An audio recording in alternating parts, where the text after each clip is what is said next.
जय हिंद दोस्तों, और एक बार फिर से स्वागत करता हूं मैं आप सभी का आपके अपने चैनल पर। और अभी एक हाल फिलहाल में देखने के लिए मिला है नोटिस, और मैं फिर से नोटिस नहीं जला रहा हूं आप लोगों के सामने क्योंकि काफ़ी यूट्यूब की गाइडलाइंस है। तो मैं आपको बस बताऊंगा इस नोटिस के बारे में जानकारी, और क्या ये नोटिस आपके लिए कितना इम्पोर्टेंट है और कितना इम्पोर्टेंट नहीं है, इसकी महत्वता क्या है और इस नोटिस से आपको कैसे डील करना है। बात करेंगे आर्बिट्रेशन एंड कॉन्सिलिएशन का नोटिस जो लोगों के पास अभी फिलहाल पहुंच रहा है मध्यस्थता के लिए।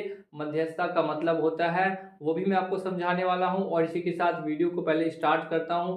और जितने भी लोग चैनल पर नए हैं और जिन्होंने चैनल को अभी तक सब्सक्राइब नहीं किया है तो वो चैनल को सब्सक्राइब कर दे, और जितने भी लोग वीडियो को देख रहे हैं वो जल्दी से जाकर पहले वीडियो को लाइक कर दें।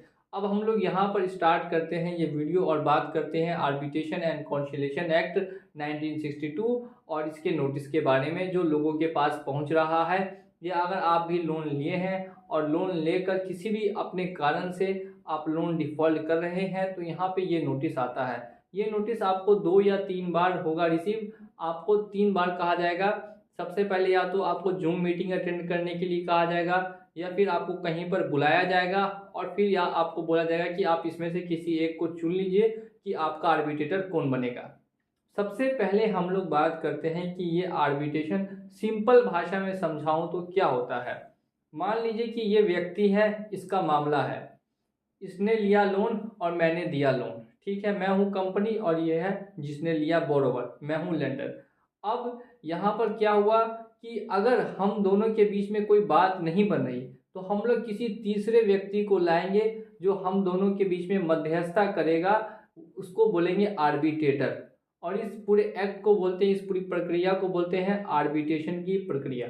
हो सकता है कि आपको ज़्यादा समझ में आ गया होगा कि मैं क्या कहना चाहता हूँ। अब इसके आगे बढ़ते हैं और बात करते हैं इस नोटिस के बारे में। मान लीजिए कि आर्बिट्रेशन यानी मध्यस्थता का नोटिस आया, तो ये कब आपके लिए ज़रूरी है। अगर आपका लोन है और बहुत लंबे समय से डिफ़ॉल्ट आपने दिया हुआ है, 1 डेढ़ साल हो चुके डिफ़ॉल्ट दिया हुआ है, कोई भी रिप्लाई अगर आपने अभी तक नहीं किया कंपनी को, तब आपको आर्बिट्रेशन के नोटिस का जवाब देना इम्पोर्टेंट होता है। जब आप अभी तक कभी भी कंपनी को रिप्लाई ही नहीं दिए हैं कि आखिर किस वजह से, क्योंकि मैंने जितने भी मेरे सब्सक्राइबर्स हैं सभी ने कंपनी को कहीं ना कोई मेल ज़रूर डाला होगा। जो भी हमारे फॉलो कर रहे हैं व्हाट्सएप के जरिए जुड़ चुके हैं, तो मैं सबको बता देता हूं कि आप पहले ही कंपनी को मेल डाल के जानकारी दे दीजिए, वो आपके पास एज अ प्रूफ रहेगा। आगे आपको आसानी होगी कि आपको आर्बिट्रेशन वगैरह में जाना नहीं पड़ेगा, आर्बिट्रेशन वगैरह के नोटिस का जवाब देना नहीं पड़ेगा। अगर आप चाहें जाना तो जा भी सकते हैं और नहीं भी तो नहीं भी जा सकते, लेकिन एक बार कंपनी को बताना पड़ता है।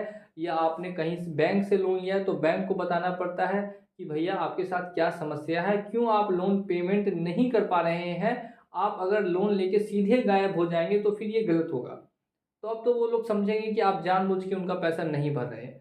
लेकिन आपको करना क्या है, पहले अपनी समस्या को एक बार कम से कम बैंक को बता देनी है या एनबीएफसी को बता देनी है कि मेरे साथ ये समस्या है, मेडिकल मेरी अभी ख़राब है, मेरे पास अभी जॉब नहीं है, या मेरे साथ और किसी अदर तरीके की फाइनेंशियल क्राइसिस से मैं गुजर रहा हूँ जिससे मुझे खाने खाने तक के लिए पैसे को इकट्ठा करना पड़ रहा है। ऐसी प्रॉब्लम मेरे पास आ चुकी है, इस वजह से मैं पैसा देने में अभी सक्षम नहीं हूँ। तो ये जानकारी एक बार अगर आप कंपनी को या किसी भी एनबीएफसी को या बैंक को पहले से डाल देते हैं तो ये काफ़ी ज़रूरी होता है।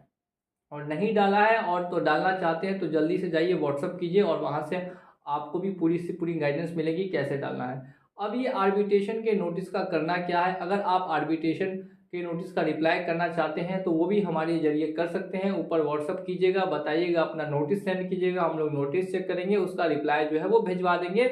आप आर्बिट्रेशन में नहीं जाएंगे तो कोई दिक्कत नहीं होगी। क्यों नहीं होगी? क्योंकि आपने आर्बिट्रेटर को नहीं चुना तो आप उस आर्बिट्रेटर को मानने नहीं मानेंगे। दूसरी बात कि वो जहाँ पे भी आपको आर्बिट्रेशन के लिए बुला रहे हैं वो अगर जगह आपसे घर से दूर है तो आप बोलेंगे कि उस समय आप वहाँ जाने के लिए सक्षम नहीं हैं, तो वहाँ आप नहीं जाएंगे। कोई भी एक वैलिड रीज़न दे के आप आर्बिट्रेशन के लिए जो आर्ग्यूमेंट है उसको ख़त्म कर दीजिए, मना कर दीजिए। अब मान लीजिए उन्होंने आर्बिट्रेटर चुन दिया, आप नहीं गए, तो क्या वो फैसला कर सकते हैं? क्या वो फैसला मान्य होगा? तो बिल्कुल भी मान्य नहीं माना जाएगा वो फैसला। क्यों मान्य नहीं माना जाएगा, इसके पीछे का कारण समझिए। कारण ये होने वाला है कि आपने किसी तरीके के एग्रीमेंट पे तो साइन नहीं किया। जब आपने किसी भी एग्रीमेंट पे साइन नहीं किया तो जो भी फैसला होगा वो फिर मान्य नहीं होगा। जब दोनों तरीके से, फिर से मैं आपको समझाता हूँ, जब हम दोनों मिलके, ये तीसरा आर्बिट्रेटर है, इसके पास गए और फैसला इसने लिया कि ठीक है, अगर 1 लाख का लोन है 2 साल में आप पेमेंट कीजिए या 3 साल में पेमेंट कीजिए, अगर मैंने और इसने दोनों ने सहमति दिखा दी, साइन कर दिया, तो वो फैसला मान्य हो गया। और अगर दोनों में से किसी एक पार्टी ने भी साइन नहीं किया तो वो फैसला फिर मान्य नहीं हुआ।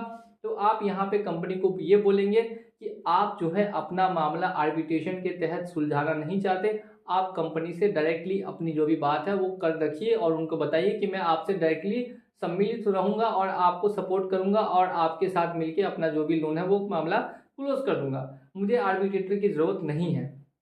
कोई भी एक वैलिड रीज़न देके वहाँ पे हम लोग उनको बता सकते हैं कि आप और मैं मिलके मामले को सेटल कर देंगे, तीसरे आर्बिट्रेटर की ज़रूरत नहीं है। कोई भी वैलिड रीज़न देके अगर आप मेल नहीं भी किए हैं या मेल किए हैं तो भी अगर आप जवाब देना चाहते हैं तो दे सकते हैं। एक बार अगर कोशिश करना चाहते हैं, अगर आपका लोन है और वो आप फ्यूचर में 6 महीने या 1 साल बाद या 2 साल बाद क्लोज करना चाहते हैं तो एक बार जवाब देने में कोई हर्ज यहाँ पे नहीं है। और अगर आप इग्नोर भी करते हैं तो इग्नोर भी कर सकते हैं, लेकिन इग्नोर करने पे पूरी तरीके से कंपनी ये समझती है कि ये बंदा जो है अब किसी भी हाल में पैसा देने वाला नहीं है।